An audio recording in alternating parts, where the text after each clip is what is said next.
السلام عليكم، مساء الخير على الجميع. ما تنسونا من المتابعة والشير واللايك. الحديث عن تأهل صور الجديان والحسابات في المجموعة. 4 حظوظ للسودان، 4 حظوظ كبيرة ووافية.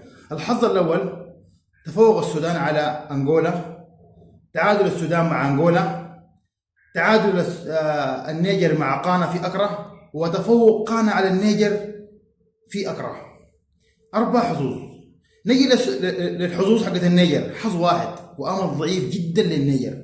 النيجر تتفوق على غانا في غانا، وانتظار هزيمة السودان من أنغولا في ليبيا.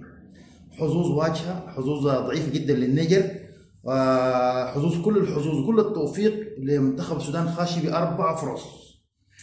نجي للمنتخب الأنغولي. المنتخب الأنغولي منتخب مميز جدا، منتخب قوي، منتخب محترم جدا، منتخب شرس، منتخب بيلعب كرة جماعية.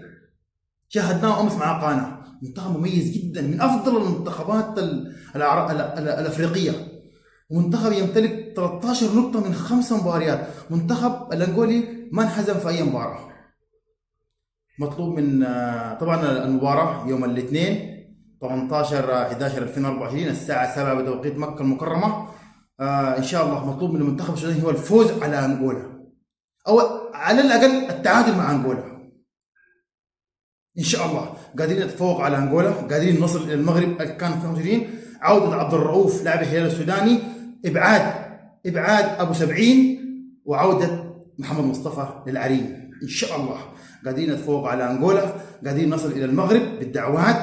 انتظرونا إن شاء الله يوم الاثنين 18/11/2024 الساعة 7 بتوقيت مكة المكرمة.